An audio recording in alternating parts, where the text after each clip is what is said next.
Bienvenidos a Radical Contra la Corriente. Un espacio donde no suavizamos la verdad para hacerla aceptable, ni adaptamos el mensaje para que encaje a la cultura o a la sociedad. En este espacio buscamos que nuestra mente y nuestra vida estén sometidas a la autoridad de la palabra de Dios. Les habla su hermano en Cristo y amigo Ángel Colón, y como de costumbre me acompaña la Captain Marvel.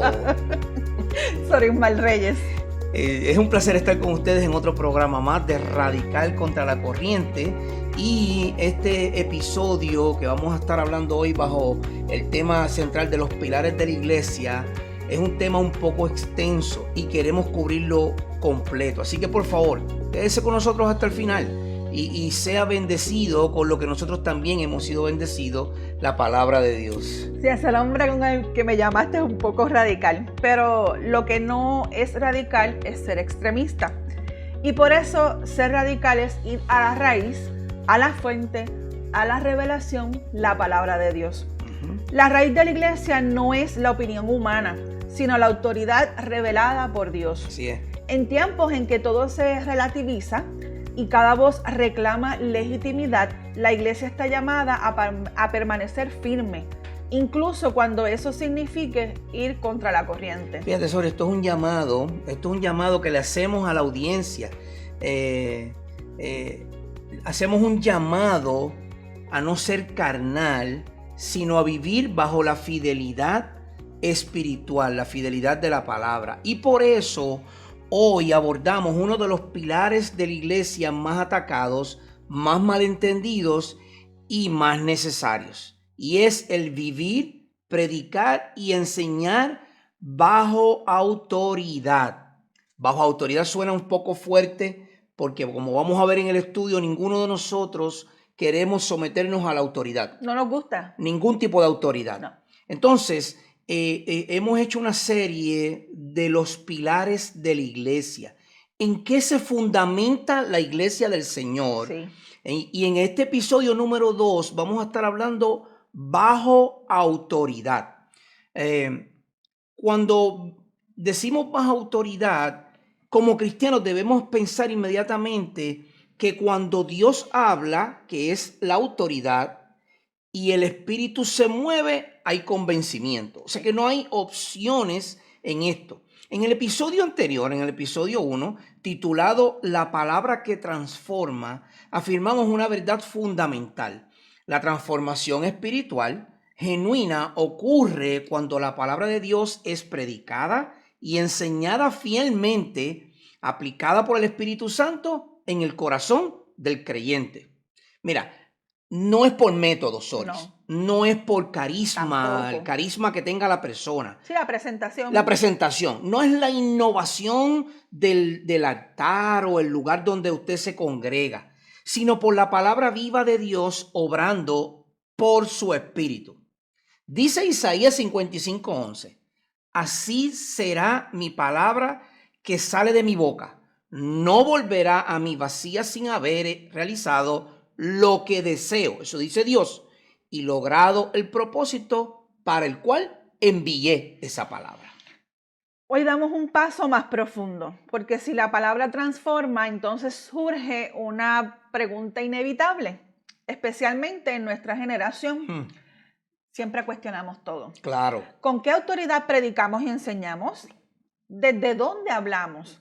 ¿Quién nos envía? ¿Y a quién representamos? Fíjate que, como muy bien dijiste, en esta generación vivimos en una época en la que se desconfía de todo tipo de autoridad. Sí. Nadie confía. Ahora mismo tuvimos un caso reciente en los tribunales de Puerto Rico y muchos de los comentarios que hemos escuchado es que la gente no confía en la justicia. No. Y la justicia es una autoridad. Claro. ¿Verdad que sí? Entonces ya ahí vemos cómo esta generación, todos nosotros, tendemos a desconfiar de la autoridad. Se cuestiona la autoridad de los padres. Cuando un padre regaña, ¿verdad que a veces cuestionamos esa autoridad? Se cuestiona la autoridad de los gobiernos. Pero ¿y quién es este para gobernarme a mí? Yo no lo elegí. Así que él no es o ella no es mi gobernadora porque yo no la elegí. Por lo tanto, a mí no me gobierna. Pero tristemente se cuestiona la autoridad de la iglesia y especialmente, no de la iglesia como cuerpo, personas, sino de la escritura. Pero esa misma cultura que rechaza la autoridad, la autoridad bíblica específicamente, Ajá, esa misma cultura vive perdida, tristemente. fragmentada, ansiosa, clamando por identidad, sentido y dirección. Y frente a ese clamor, la iglesia no responde con estrategias humanas ni con mensajes adaptados al gusto del oyente. Eso es muy claro. La iglesia responde con una confesión antigua que es firme y absolutamente contracultural. ¿Qué dice esa afirmación? Dios ha hablado. ¿Dónde encontramos su voz? En su palabra, exactamente. Entonces, eso nos lleva a nuestro primer punto del desglose de esta enseñanza, que de vivir bajo autoridad. Y el primer punto es que la crisis de autoridad está en toda generación. Eso no es de hoy. No, eso es de toda generación. Ha existido desde el comienzo. Exacto.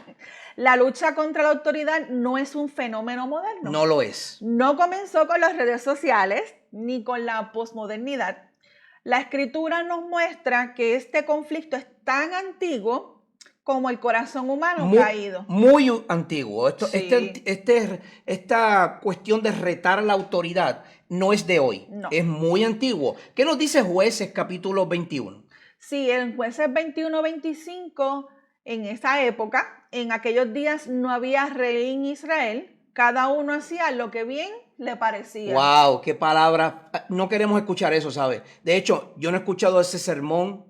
Yo creo que de ninguna congregación que yo he estado, he visitado o he escuchado a nadie predicar. Bueno, tal vez escuché una predicación del pastor Miguel Núñez sobre ese tema específico, ¿verdad? Hablando sobre la ética cristiana. Claro. Que hoy día, de nuevo, no queremos la autoridad y cada cual hace lo que bien le parece. Pero esto viene desde la época de los jueces. Y aún más antiguo, pero aquí habla bien claro y específico que era lo que la gente le gustaba, hacer lo que bien le parecía. Y fíjate que esa época es antes de los reyes. Claro. Así que estamos hablando de una época bien antigua. Exacto. Este versículo no describe libertad, hermanos. Aquí no hay libertad ninguna. No. Este versículo lo que describe es un caos. ¿Usted sabe lo que es un caos? Es un revolú de cosas. Cada cual hace lo que bien le parece. ¿Usted se imagina vivir en un mundo donde cada cual hace lo que bien le parece? Bueno, pues no vamos tan lejos, estamos ahora mismo en eso. Exacto, ese es el mundo en el que vivimos. Cuando no hay autoridad reconocida, cada persona se convierte en su propia ley. Yo soy la ley. Su propio juez, yo soy el juez. Y su propio Dios, yo soy mi propio Dios. Cuidado con esas herejías. Hay unas iglesias en Texas bien famosas, mega iglesias, que predican que cada uno de nosotros somos un pequeño Dios. Así que tengamos mucho cuidado con el fortachón Stephen Furtick y Joel Austin y todos esos libritos que a usted le gusta leer, porque esos son herejías. Sí. Nos creemos nuestro propio Dios, por eso podemos describirnos como un fenómeno de un mundo relativo. Fíjate, y hablando de eso, yo quisiera hacerte una pregunta. ¿Tú podrías explicarnos, ya que mencioné relativo, tú podrías explicar a la audiencia brevemente lo que significa la relatividad y cómo eso afecta a la teología, la creencia en Dios como la ley absoluta? Sí, desde la cosmovisión bíblica, la relatividad es la negación práctica o explícita de la verdad absoluta revelada por Dios. Exacto. La sustituyen los criterios humanos, culturales o circunstanciales. Mira qué interesante. La relatividad afirma que la verdad depende del individuo, del contexto o de la cultura. Pero eso opone a la escritura. Sí, mientras tanto la escritura responde que la verdad procede de Dios y es absoluta, objetiva, revelada, permanente e inmutable. O sea que lo relativo es cambiante. Siempre va a estar cambiando. Es lo que yo pienso. Exacto. Hoy pienso de una forma, quizá mañana piense de otra. Sin embargo, Dios nos dice que Él es absoluto y su palabra es absoluta. Claro. Esto es un fundamento bíblico para la crisis de autoridad que vive el mundo de hoy en relatividad. Es decir, uno de los aspectos más preocupantes del día de hoy es que el mundo vive en relatividad. Lo que es relativo, es decir, el que hayan matado a otro, eso es relativo. El que una mujer aborte, eso es relativo, porque a mí no me afecta. Exacto. El que le roben un carro a alguien, yo no me meto en eso no es problema mío. Eso es relativo hasta que a usted le roban algo y usted quiere depender de la ley absoluta. ¿Ve? Ahí está el contraste, relativo versus absoluto. Fíjese, hermano, Dios es la fuente de toda verdad, Dios es la autoridad y Dios es absoluto. Números 23:19 nos dice, Dios no es hombre para que mienta, ni hijo de hombre para que se arrepienta. Lo ha dicho él y no lo hará. Hermano y amigo, Dios es absoluto, todo lo que él dice lo va a hacer o ya lo ha hecho. Entonces, ahí está la tensión y el contraste. Ahí está el contraste entre la relatividad y la humanidad. Y la teología de Dios. Si Dios es inmutable, su verdad y su autoridad no son relativas. Este texto nos muestra una realidad. Dios no cambia. También la palabra de Dios es absoluta y eterna. ¿Qué nos dice el Salmo 119, Sore? Si el Salmo 119, 160, la suma de tu palabra es verdad y eterna cada una de tus justas ordenanzas. Justas ordenanzas y toda la palabra es verdad. La verdad no se redefine con el tiempo ni se relativiza, sino que permanece. El relativismo nace del derecho de la autoridad divina. Cada uno hacía lo que bien le parecía. Fíjate, Jueces vuelve y nos dice, cada uno hacía lo que bien le parecía. Esto no es libertad, sino anarquía moral. Lo que hoy se celebra como autonomía personal, la Escritura lo identifica como rebeldía espiritual. En realidad es una rebeldía. Sí, no es avance, es regresión. No es iluminación, es oscuridad moral. Exacto. No es libertad, lamentablemente es pecado. Es pecado. Cuando se relativiza, es pecado. Bíblicamente, la relatividad no es neutra, es un pecado teológico porque contraviene todo lo que representa la autoridad de Dios. O sea, todo lo que es relativo va en contra de lo que es Dios. Absolutamente. Porque Dios no cambia como leímos. Exacto. Entonces lo relativo sí cambia. Sí, porque eso cambia de acuerdo al parecer. De acuerdo al parecer, muy bien. Siempre va a haber un rechazo de la revelación, como nos dice Romanos 1:18.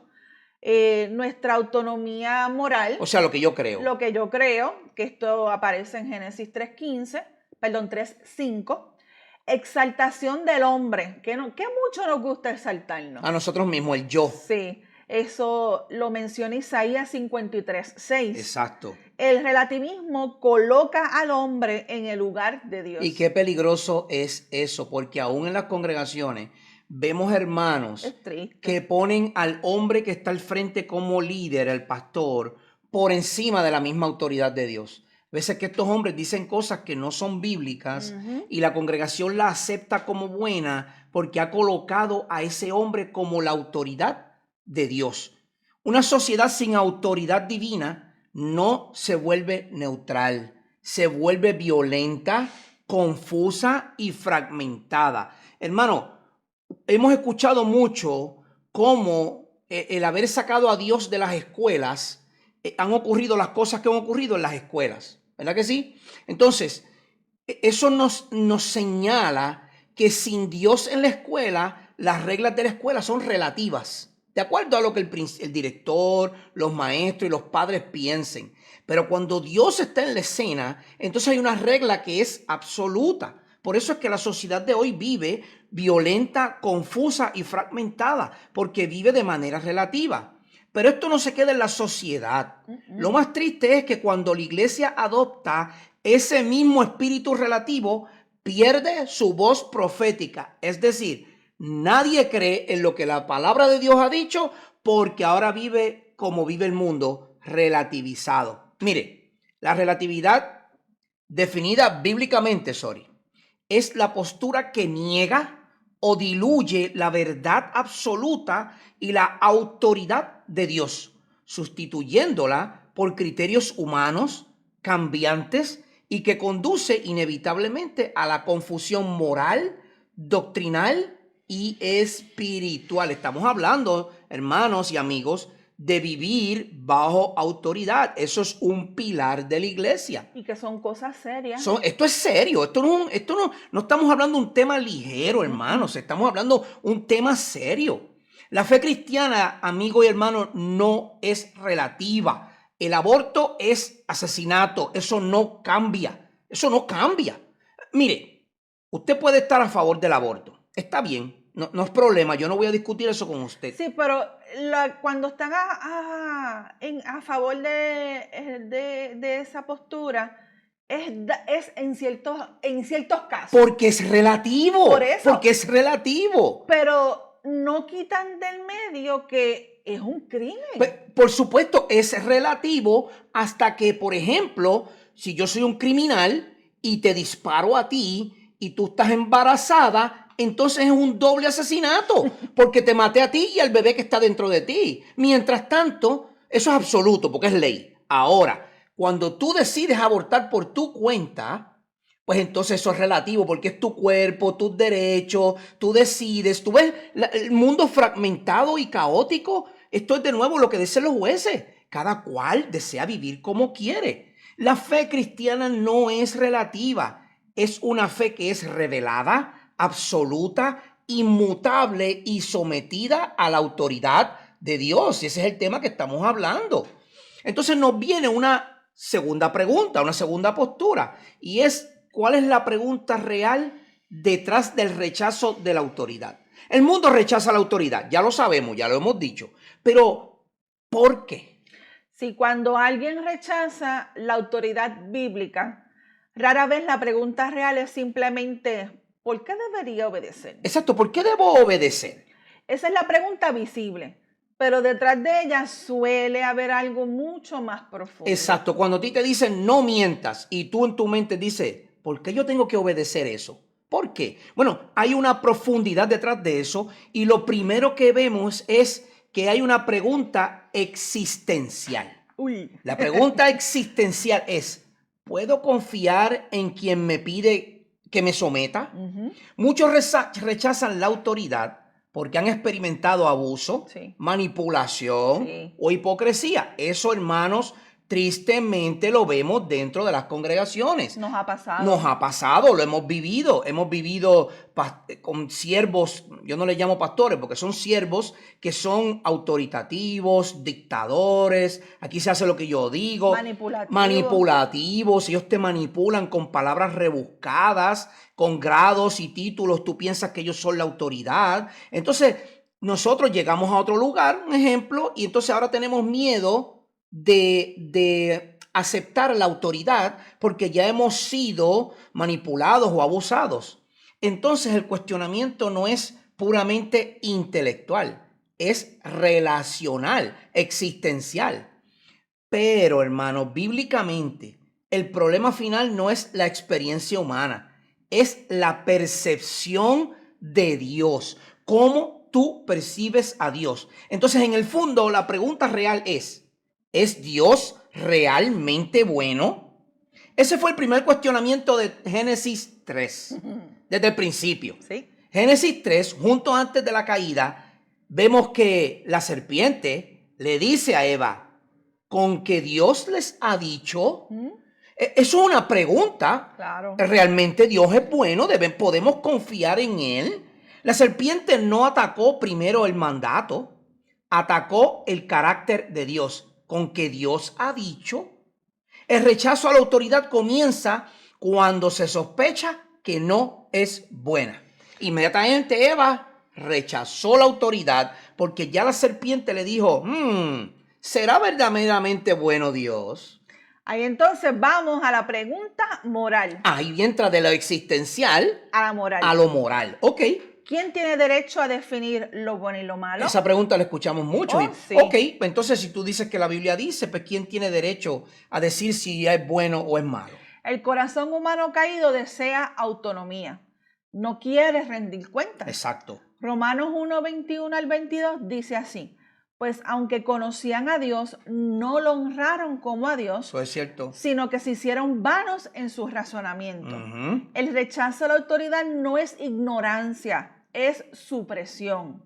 En el fondo, la pregunta es, ¿por qué no puedo yo decidir lo que es verdad? Exacto. Relativo nuevamente. Sí, y créame, muchos de nosotros en nuestro pasado lo hemos cuestionado. Claro, claro. Y esto revela el conflicto central, mi gente. No es falta de evidencia, sino resistencia al señorío. Exacto. Entonces eso es una cuestión moral. Claro. Pero esa cuestión moral entonces nos lleva a una pregunta de identidad.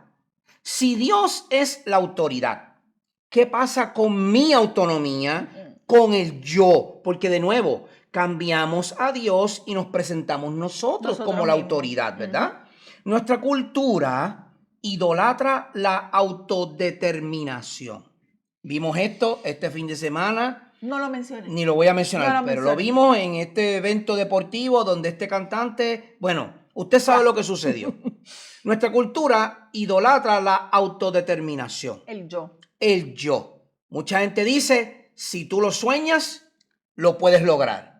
Si tú piensas positivo, nada te va a afectar. Ese es el yo. Entonces la autoridad bíblica se percibe como una amenaza, Oh, sí. porque cuando dice que tú te tienes que rebajar para que él crezca, espera, yo no me voy a rebajar. Jamás.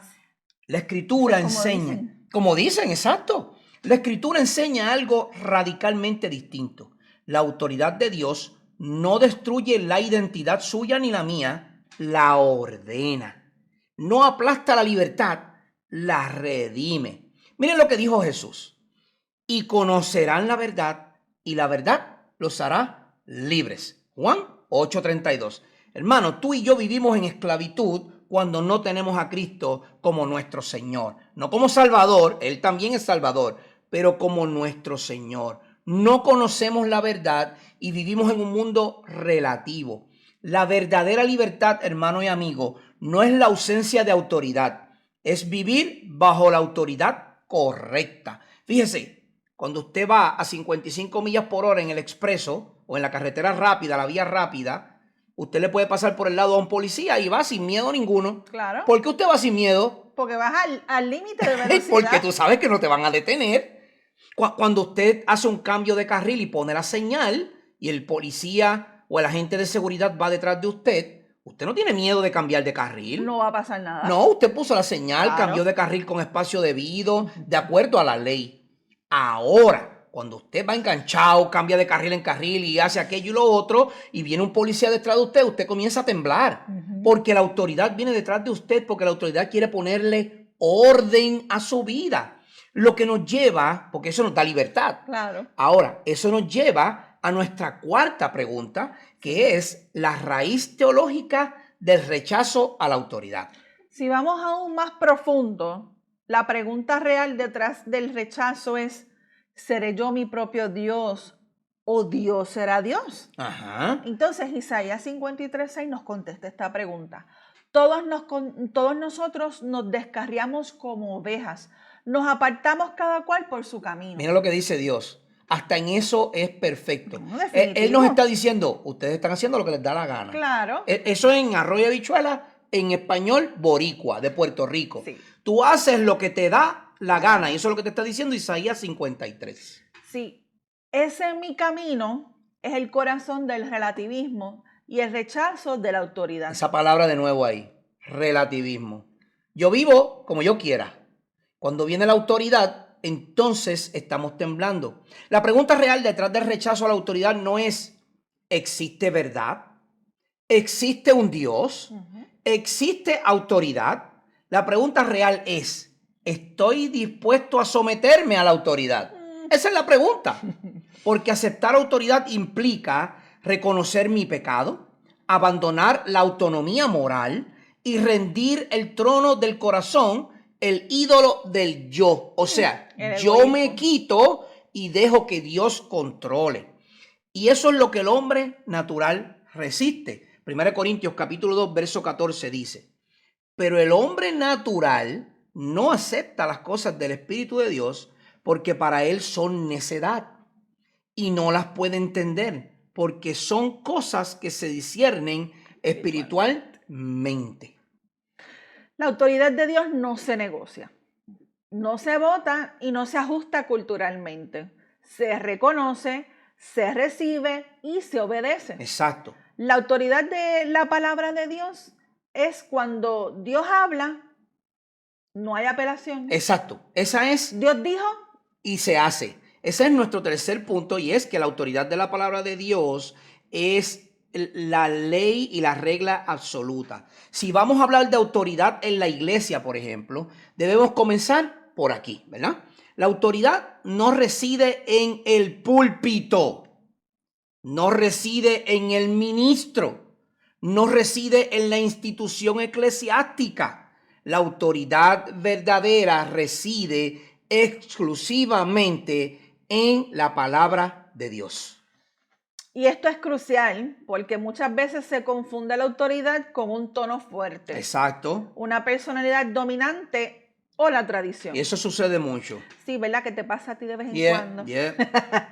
Pero bíblicamente la autoridad espiritual no proviene del carisma humano, sino de la revelación divina. Exacto. Cuando la palabra es predicada y enseñada fielmente, Dios mismo habla. Entonces, la palabra de Dios no es una opinión. No. Uno de los grandes errores de nuestra época es tratar la Biblia como si fuera una opinión más en la conversación cultural. Se le consulta, se le cita selectivamente, Sí. se le adapta, pero no se le obedece. Voy a dar un ejemplo breve.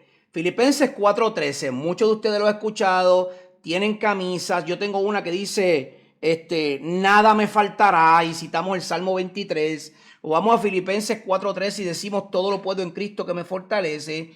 Y vas a buscar un empleo, y como todo lo puedes en Cristo que te fortalece, ese empleo es tuyo, porque tú tienes el poder de hacerlo. Pero no leemos el contexto de Filipenses en su totalidad, y mucho menos el del capítulo 4. No,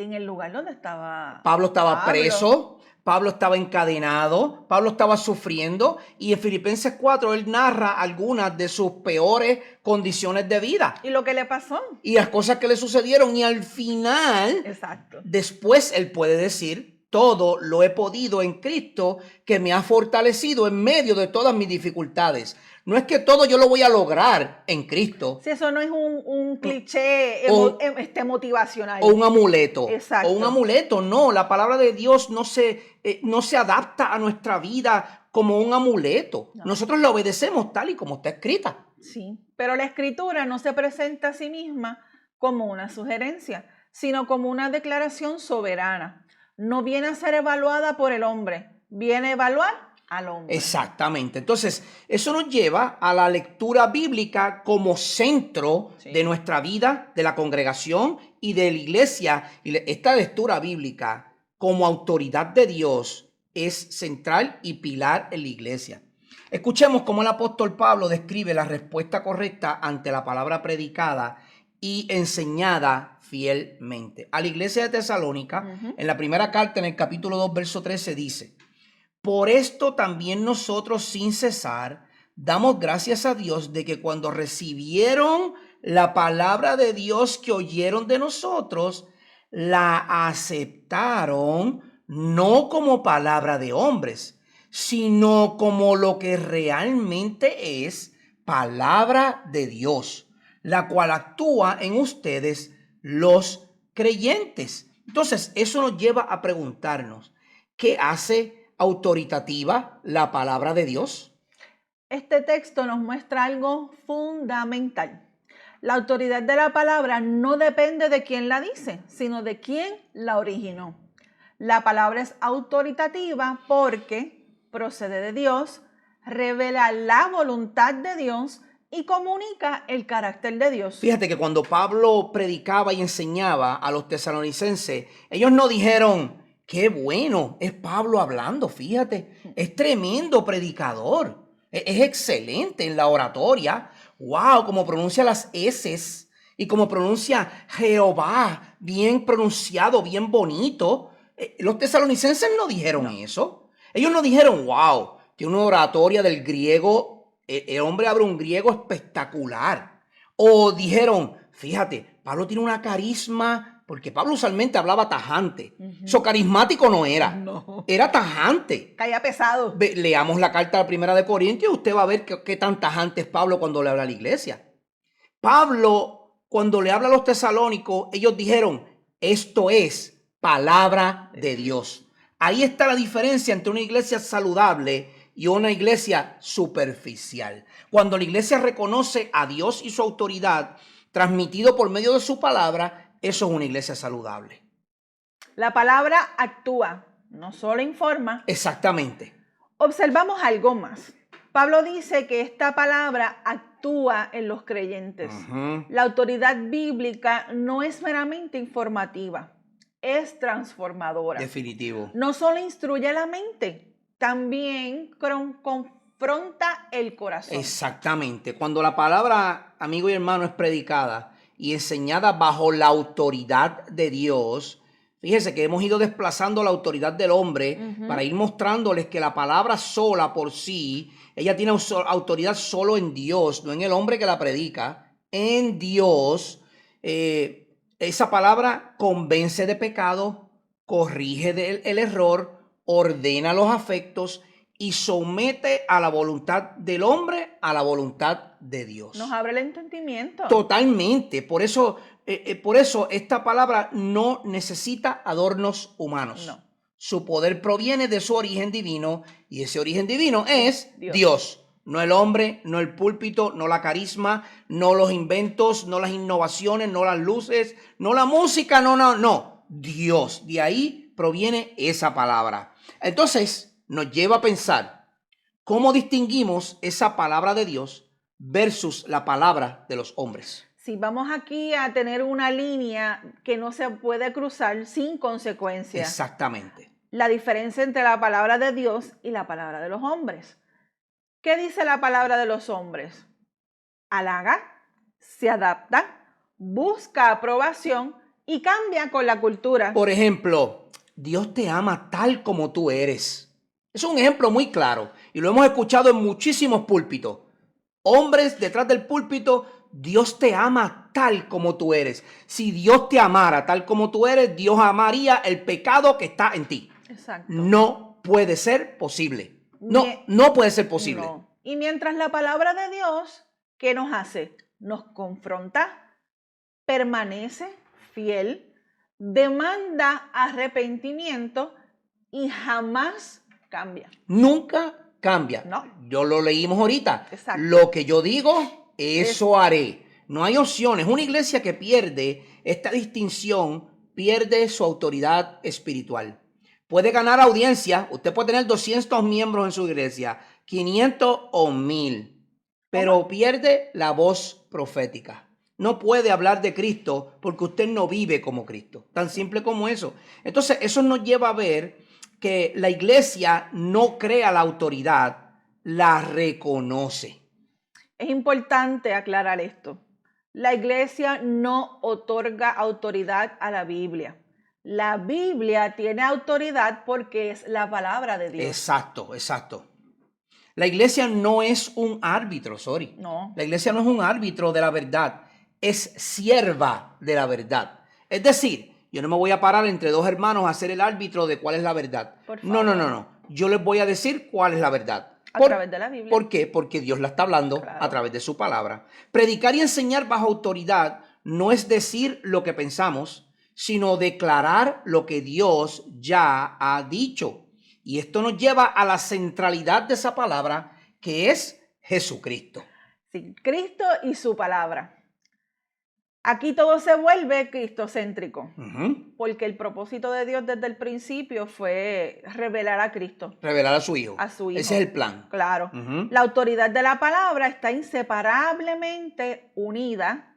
Qué contradicción, ¿verdad? Inseparablemente y unida. Exacto, unida a Cristo. Cristo no contradice la Escritura, Cristo la encarna. Hermano Ángel, ¿dónde veo eso? Gracias, ¿qué pregunta? Juan capítulo 1, verso 1, en el principio era el Logos. El verbo. En el principio era el verbo. Ese es Jesucristo. Esa es la palabra, la acción. nunca está pasiva, siempre está activa. Viva. Es eficaz, como dice Hebreo, es cortante como una espada de dos filos. Es la palabra viva que confirma la palabra escrita. Rechazar la escritura es rechazar al Cristo que ella proclama y por ende rechazas la autoridad. Entonces tenemos que hacer una declaración clave. Mira, la iglesia no tiene autoridad para modificar la palabra de Dios. Hermano y amigo, especialmente los hermanos en la fe. Si usted está en una iglesia que está jugando con la palabra de Dios, dos cosas. Ore al Señor para que ese siervo cambie o corra. Salga de ahí. Corra. Esas dos opciones le doy. Yo no soy quien para dar opciones, no me escucha a mí porque sería el yo. Escucha lo que dice el Señor. Escucha lo que dice el Señor. ¿Cuántas veces se le amonesta a Colosa, a Galacia, a Corintios, por herejías, por falsedades que estaban entrando a la iglesia? Por cosas que estaban sucediendo dentro de la iglesia. Judas, Pedro. ¿Cuántas veces se amonesta? ¿Cuántas veces se amonesta en el Antiguo Testamento? Te estás postrando ante ídolos. Si quien está predicando o enseñando está contradiciendo lo que la Biblia dice, ore para que ese varón o dama cambien y se adhieran a la escritura o corra. Porque si no, usted va a caer en el mismo lazo del diablo. Esa es la palabra viva que confirma la palabra escrita. Y eso es lo que estamos diciendo en esta declaración. Tiene el deber de predicarla a ese siervo y enseñarla fielmente.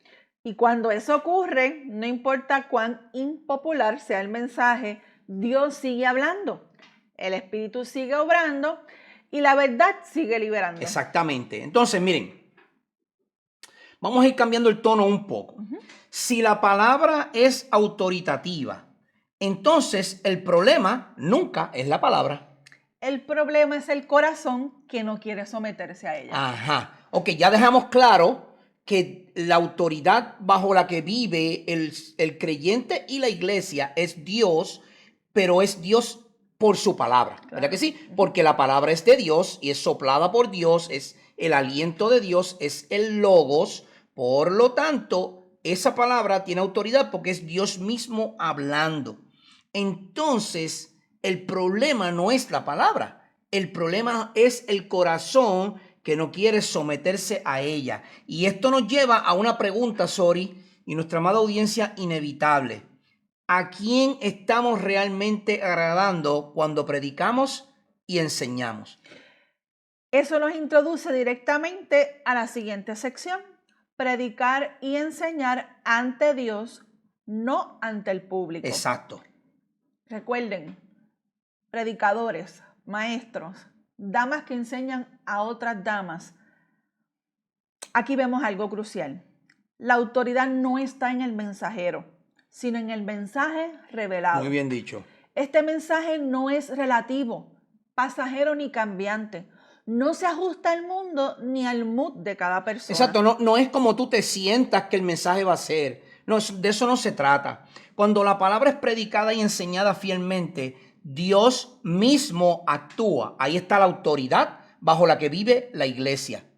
Él mismo actúa, no es una retórica, no es una persuasión humana, es el poder de Dios obrando por medio de su palabra. Es un mensaje autoritario, es un mensaje inmutable, no cambia, es un mensaje necesario para nuestra vida de fe y práctica y es un mensaje fiel y es bueno. Usted no me cree, hermano, vaya al Salmo 119. Ese salmo es el salmo de la ley, de la escritura. Y usted va a ver cómo el salmista lo desarrolla diciendo cuán agradable, cuán dulce, cuán deleitosa, cuán buena es esa palabra de Dios para nuestra vida. Entonces, el predicar y enseñar ante Dios no es lo mismo que hablar ante un público. No. Tú no estás hablando al público, tú estás hablando ante Dios. Uno de los mayores peligros de los ministerios de hoy es olvidar quién es la verdadera audiencia. Yo voy a hacer una pregunta.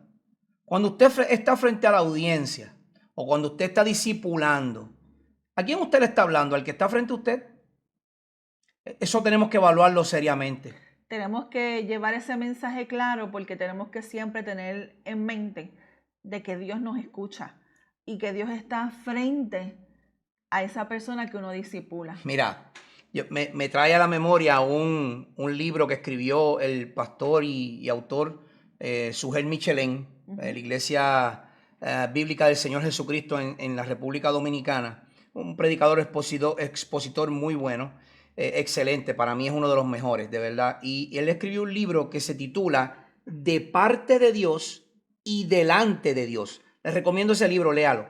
Porque ahí él expone cómo nosotros como maestros, todos los creyentes, que enseñen a otros, cómo nosotros estamos predicando de parte de Dios o enseñando de parte de Dios, pero siempre tenemos que reconocer que estamos delante de Dios porque Él es la audiencia, Él es esa palabra. Miren, Pablo le recuerda a Timoteo una verdad muy solemne, pero a la vez aterradora. Segunda Timoteo capítulo 4, verso 1 dice: en presencia de Dios y de Cristo Jesús. Esto es Pablo hablándole a Timoteo, quien un día juzgará a los vivos y a los muertos cuando venga para establecer su reino.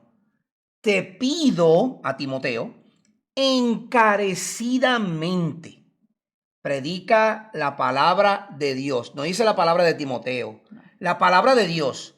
Mantente preparado, sea o no el tiempo oportuno. No importa el tiempo que sea, tú tienes que estar preparado en esa palabra. Corrige, reprende y anima a tu gente con paciencia y buena enseñanza. Estoy citando de la Nueva Traducción Viviente, un lenguaje dinámico o traducción dinámica para ser más simple en entendimiento. Es un encargo fiel, sorry. El encargo no es conectar con la audiencia, es sé fiel ante Dios. Exacto, no está diciendo conecta con tu audiencia, no, sé fiel ante Dios. Predicar y enseñar bajo autoridad no es agradar al oído, no es el comezón de oír, sino honrar al Señor con lo que se predica. Pero nosotros no podemos predicar y enseñar por nuestra propia cuenta. Y por eso es que el Espíritu Santo es la autoridad de ese mensaje. Al hablar de autoridad, es imposible ignorar el papel del Espíritu Santo. Esto va a ser nuestro tercer tema. Vamos a hablar sobre la guía del Espíritu Santo, pero vamos a hablar un poco ahora de lo que esto implica. Es imposible ignorar el papel del Espíritu Santo cuando se habla de autoridad, porque recuerde que el Espíritu Santo es la tercera persona de la Trinidad. El Espíritu Santo es Dios. Porque en muchos círculos contemporáneos, hermanos y amigos, se ha creado una falsa dicotomía o dualidad. O dependemos de la palabra escrita o dependemos del Espíritu. Y usted va a ver esto mucho en iglesias carismáticas, donde el Espíritu, esto fue un culto donde el Espíritu se movió. Ven Espíritu, mueve, ven Espíritu, paséate, ven paloma, pósate sobre mí, ven Espíritu, camina por aquí, ven Espíritu, túmbanos al piso, ven Espíritu. Todo es espíritu y nunca se lee o se centraliza la palabra de Dios. Eso es una división artificial. La palabra de Dios no va separada del Espíritu Santo que la reveló. El Espíritu Santo no compite con la Escritura.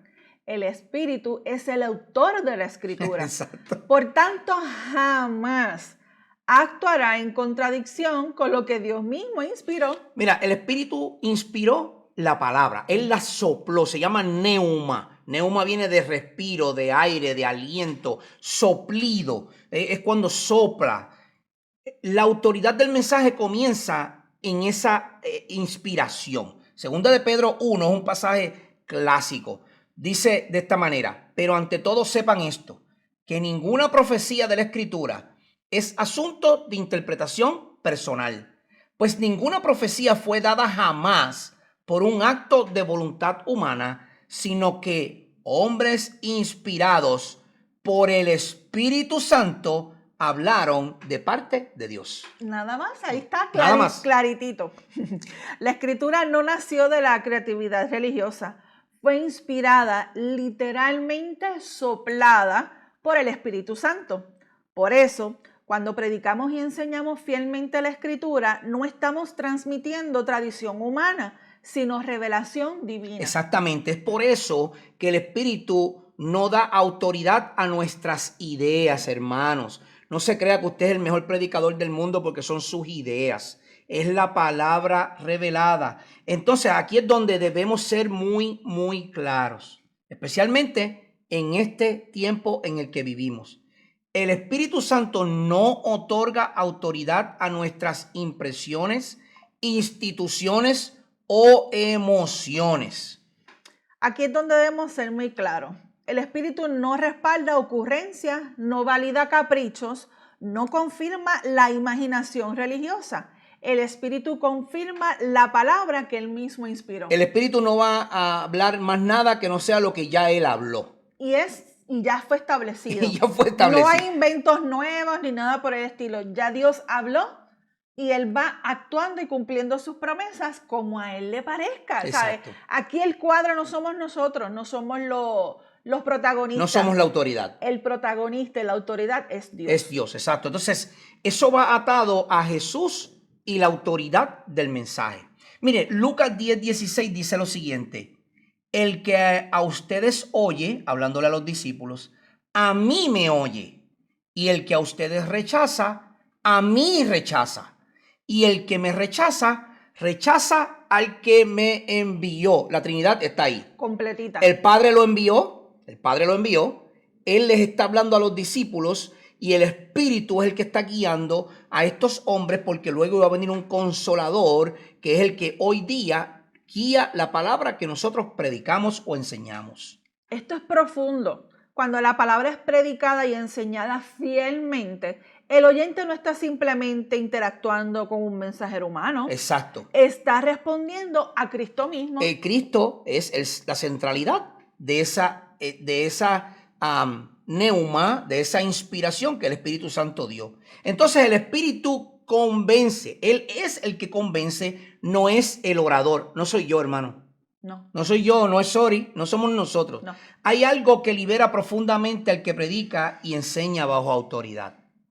No somos responsables de generar conversión. No. Somos responsables de fidelidad. Es decir, yo estoy tranquilo porque yo sé que lo que yo estoy enseñándole a ustedes es lo que Dios ha dicho. Sí. No son inventos míos, porque si fueran inventos míos, yo estuviera desesperado, ¿cómo lo voy a decir? No, esto no es un invento mío, es lo que ya Dios ha dicho. Y por lo tanto, Sori, ¿qué Jesús dijo en Juan 16? Sí, en Juan 16:8, y cuando Él venga, convencerá al mundo de pecado, de justicia y de juicio. Así que el Espíritu Santo, por medio de la palabra inspirada, como nos dijo Pedro, Él es el que vino y viene y convence al mundo de pecado, de justicia y de juicio. Así que cuando yo le digo que usted está pecando, no se lo estoy diciendo yo, lo está diciendo el Señor. Si yo estoy diciendo que ser homosexual es pecado, no lo estoy diciendo yo, lo ha dicho Dios. Yo simplemente estoy declarando lo que ya Dios ha dicho. La palabra no es mía, es del Señor.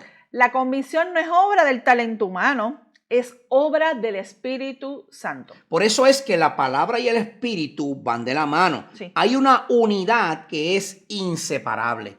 En algunos contextos se ha exaltado tanto la experiencia espiritual que la Escritura ha sido relegada a un segundo plano. Entonces, por eso es que estamos volviendo hoy al pueblo del libro, sí, el pueblo que lee la Escritura. Pero bíblicamente el Espíritu obra mediante la palabra, no son separables, están unidos. Eso lo vemos en la armadura del cristiano que está en Efesios. En Efesios capítulo 6. Si el verso 17 llama a la Escritura la espada del Espíritu, que es la palabra de Dios. No dice espada del predicador, no dice espada de la emoción, es la espada del Espíritu. Entonces, es un horror o un error oponer al Espíritu y a la doctrina. A veces escuchamos frases como menos letra, más espíritu. Yo escuché eso, ¿sabe? Yo lo he escuchado en varias ocasiones. Menos letra, no hace falta tanto estudio, no tienes que prepararte tanto. Menos letra y sé más espiritual, camina por fe, esto, aquello, lo otro. Pero es que no se separan. No. La palabra y el espíritu, la letra y el espíritu no se separan. Eso es teológicamente incoherente. El espíritu no se opone a la sana doctrina, la produce. No se opone a la verdad revelada, la ilumina. Ujú. No busques experiencias desligadas de la Escritura. Busca al Espíritu obrando a través de la palabra predicada y enseña fielmente. Ahí es donde está la autoridad. Entonces, cuando predicamos y enseñamos la palabra fielmente, estamos viviendo bajo la autoridad de Dios, porque Él mismo fue el que se reveló a nosotros. El Espíritu convence, el Espíritu ilumina, el Espíritu regenera, el Espíritu santifica. Pero cuando nos apartamos del texto, aunque invoquemos al Espíritu, hemos abandonado la autoridad. Así que si usted se sale del texto y hace un pretexto para enseñarlo, no crea que ese pretexto tiene autoridad ninguna. Ese oyente se fue tal como llegó. Tal como llegó. O quizás peor. O quizás peor. Porque lo que quería escuchar no lo escuchó. Exactamente, no hay autoridad detrás del mensaje. Entonces, el Espíritu, hermano y amigo, no reemplaza la autoridad de la palabra. La confirma, la aplica y la sella en el corazón. Exactamente. Entonces, yo les quisiera dejar con una advertencia que es contra la cultura en la que nosotros vivimos. Cuando se pierde la autoridad bíblica, la predicación y la enseñanza se deforman. Se convierte en terapia emocional, activismo sin evangelio, motivación sin arrepentimiento, opinión sin revelación. Y deja de estar bajo la autoridad porque dejamos de escuchar la voz de Dios. Cuando diluimos el mensaje y lo suavizamos el mensaje, estamos suavizando lo que el Espíritu, Dios, a través del Espíritu, inspiró con poder. Entonces, vamos a aplicar ahora esto a la iglesia para poder cerrar esto correctamente. Le voy a hablar a ti, pastor, maestro y líder. Te voy a hacer una simple pregunta para que medites en ella. ¿Predicas y enseñas para ser aprobado por Dios o por la audiencia? ¿Esperas que te aplaudan al mensaje, al final del mensaje? ¿Esperas que te exalten al final del mensaje? ¿O estás predicando para ser aprobado por Dios? ¿Y tu iglesia? ¿Vienes a la palabra para confirmarte o para confrontarte? ¿Para ser entendido o para ser transformado? Una iglesia bajo autoridad, hermanos y amigos, que es el título que hemos llamado este pilar de la iglesia, no negocia la verdad, no suaviza el pecado, no reemplaza la escritura, no idolatra métodos, ministerios, grupos, no es pragmática, no adopta todo lo que el mundo hace. Eso es lo que significa esa palabra. Pero si se somete, aprende, obedece y persevera. Toda autoridad verdadera converge en una persona, nuestro Señor Jesucristo.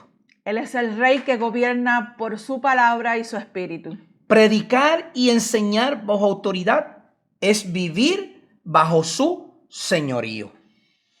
En el próximo episodio abordaremos una expresión muy usada y poco entendida. ¿Qué significa realmente ser guiados por el Espíritu Santo? En el próximo episodio vamos a hablar un poco sobre todos estos movimientos que estamos viendo al día de hoy, movimientos emocionales y todo lo que está sucediendo, las famosas lenguas, y es un tema muy controversial. Vamos a hablar verdaderamente de lo que significa ser guiado por el Espíritu Santo. Hasta entonces, permanezcamos firmes bajo la autoridad de Dios. Gracias por acompañarnos. Si este episodio te edificó, compártelo. La verdad no necesita ser defendida, necesita ser proclamada y enseñada. Recuerden que esto fue Radical contra la Corriente. Estamos siempre firmes bajo la autoridad de Dios y firmes en el señorío de Cristo. Les hablo su hermano en Cristo y amigo Ángel Colón, y como siempre me acompañó hoy Sorismal Reyes. Ella es la ayuda idónea, la Captain Marvel, que ahora me acompaña. Así que será hasta la próxima ocasión, en otra entrega más de Radical. Recuerden que estamos hablando de una pequeña serie corta sobre los pilares de la iglesia. Luego vamos a hablar sobre misionología o misiones. Y vamos a seguir hablando sobre estos temas que envuelven a la iglesia. Creo pertinente, fielmente, que la iglesia tiene que volver al libro. Tenemos que ser el pueblo del libro. Tenemos que volver al libro. Y la única manera de hacer eso es en este tipo de enseñanza. ¿Cuáles son los pilares de la iglesia? ¿Cuál es la visión de la iglesia? ¿Cuál es la misión de la iglesia? ¿Qué son misiones? ¿Qué es dar? ¿Qué es ofrendar? ¿Qué es ayudar al prójimo? Todos esos temas envuelven a la iglesia, que es ser hospedador. ¿Abre usted su casa para recibir hermanos en la fe, aunque no tenga nada? Se sientan a hablar como buenos hermanos, a orar por las necesidades. Vamos a hablar de todos esos temas porque creo fielmente que tenemos que volver al libro. Así que hasta la próxima semana. Que la gracia y la paz de nuestro Señor Jesucristo esté con todos ustedes siempre. Ricas y abundantes bendiciones de nuestro Señor. Así que será hasta la próxima.